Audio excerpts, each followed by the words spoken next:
Terima kasih. Salah satu bentuk ketaatan kita pada Allah Subhanahu Wa Taala yaitu menjalankan apa yang diperintah dan menjauhi apa yang dilarang. Itu kan yang besar ya. Tidak semua manusia di posisi yang enak, ya kan? Baik itu secara ekonomi ataupun yang lainnya.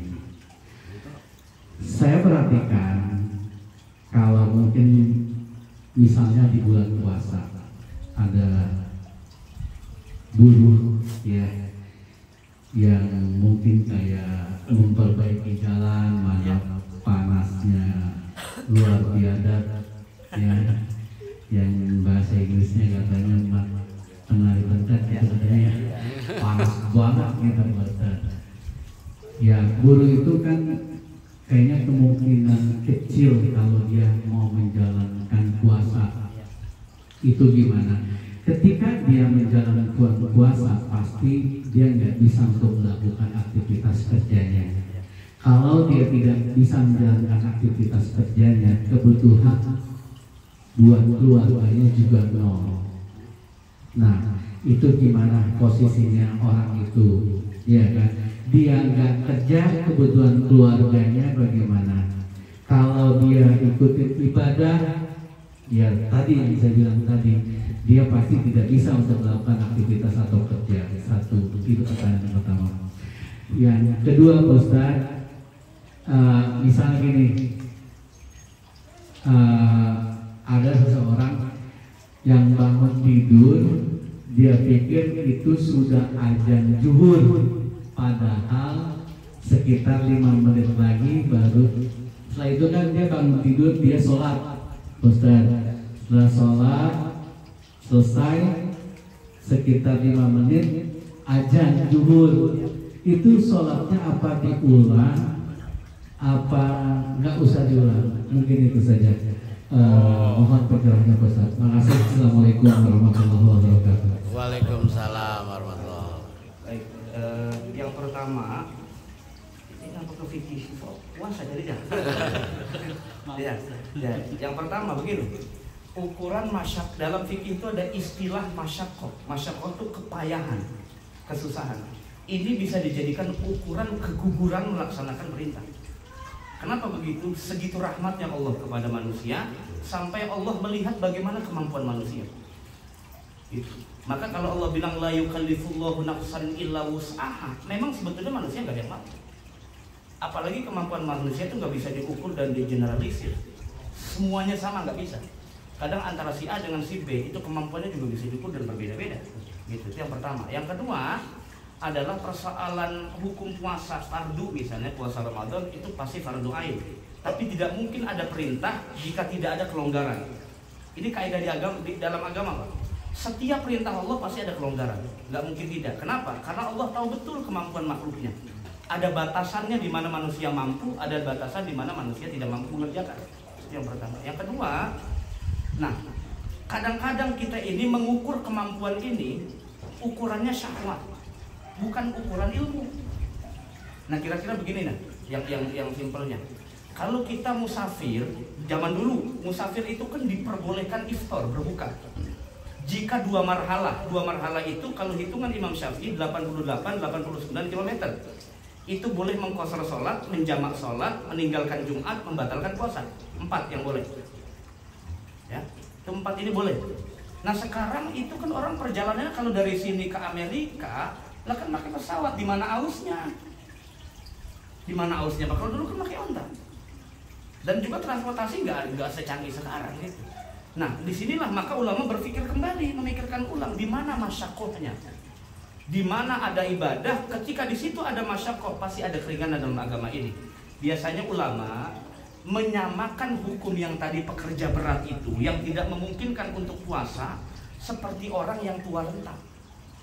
Tapi buat saya, ini sebagian pendapat bilang begini, ini nggak masuk di logika saya. Kenapa? Karena terlalu jauh bandingannya. Karena orang-orang yang tua renta cukup bayar fidyah, nggak perlu qada. Tapi kalau pekerja yang begini di luar Ramadan dia masih bisa qada. Tapi kalau ngikutin gayanya seperti itu terus sampai nanti bulan Syawal, bulan terus-terusnya, dia nggak akan puasa seumur hidupnya. Gitu. Jadi harus ada yang dikalahkan, Pak. Paling tidak begini, upayakan dulu semaksimal mungkin. Paling tidak ada sip-sipan atau bagaimana minta. Karena nggak mungkin hidup kita ini nggak ada ketaatannya dalam bulan Ramadan. Begitu. Jadi harus ada yang dikalahkan. Ya. Nah, nanti di luar Ramadan harus dikodo wajib. Wajib dikodo. Itu tidak dosa. Buat pekerja berat itu nggak dosa, tapi wajib dikodo. Akan berdosa kalau nggak dikodo. Itu akan berdosa. Ya. Nah, bedanya dengan orang-orang yang dengan orang yang tua renta udah nggak bisa puasa lagi, itu membayarin fidyah aja tiap hari yang begitu. Ya, likul yaumin mud, setiap hari satu mud beres sudah. Nggak usah pakai ini lagi. Nah, itu. Jadi ada ulama yang memberikan opsi seperti itu, tapi kalau saya secara pribadi sarankan begini, cukup hanya di bulan puasa saja. Cari yang lain. Ustaz, kalau begitu nanti nggak ada yang kerja proyek semuanya. Nggak mungkin, nggak ada, pasti ada. Atau misalnya diganti-ganti atau disip-sip supaya bisa. Yang jelas begini, di situ udah ada ujiannya komitmen kita tentang perintah Allah. Gitu, tentang perintah Allah. Saya sering kali Pak ngadepin Grab, Maxim sekarang yang baru-baru tuh nanya begini, Pak Ustaz, saya kerja lapangan, nggak bisa puasa. Nggak bisa versi kamu atau versi syahwat, saya bilang. Saya tanya lagi begitu. Ini yang ngomong kamu atau syahwat kamu?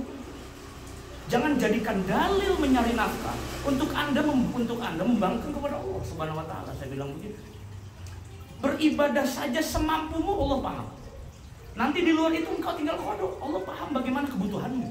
Anda nggak akan susah cuma gara-gara anda sholat. Anda nggak akan susah cuma gara-gara anda puasa. Nggak akan susah. Yang bikin susah itu satu, godaan setan, mindsetnya dirubah. Kalau saya nggak kerja hari ini, kalau saya nggak kerja di lapangan, bagaimana istri saya?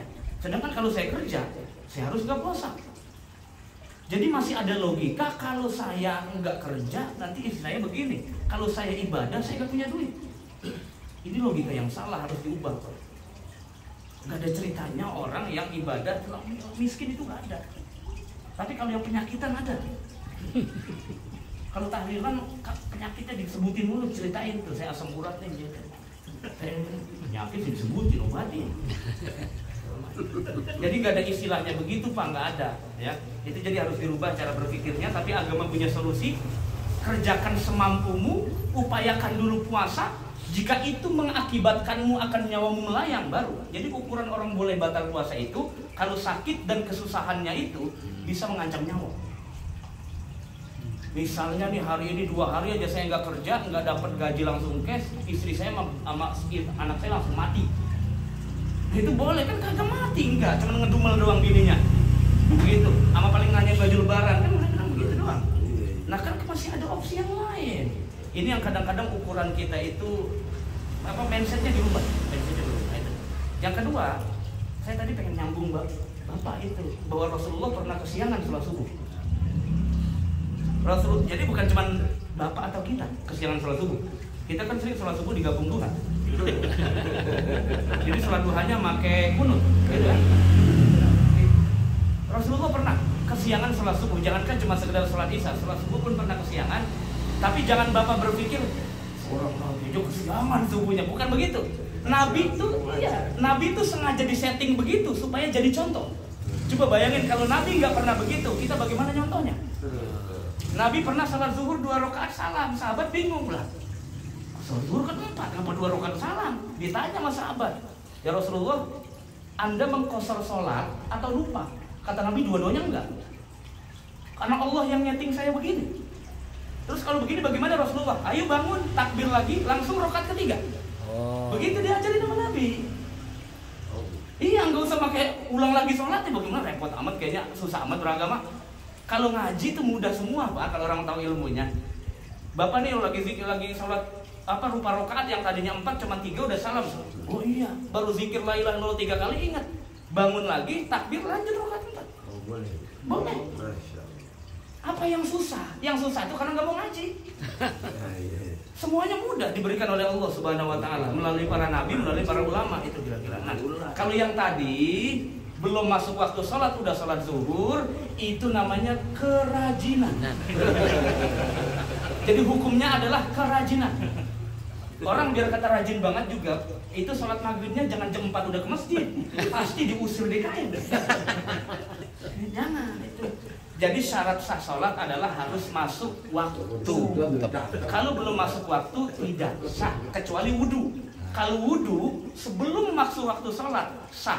Kalau tayamum tidak sah. Tayamum itu harus sudah masuk waktu dulu. Sebelum masuk waktu nggak sah tayamumnya. Kenapa nggak sah? Karena dia masih ada tuntutan nyari air dulu sampai ketemu. Ya, paham Pak ya? Nah itu, jadi dituntut cari air dulu sampai ketemu. Kalau masuk waktu nggak ketemu juga, tayamum lah. Dan tayamum itu berlakunya setiap kali sholat, bukan 2 sholat. Kalau wudhu, selama bapak nggak batal maghribnya, boleh sholat isya pakai wudhu maghrib. Tapi kalau tayamum nggak bisa. Jadi syaratnya sholatnya sah itu harus masuk waktu dulu. Kalau yang tadi kegetapan, kalau kata orang kegetapan. Bisa. Jadi diulang lagi. Diulang lagi, karena belum masuk waktu.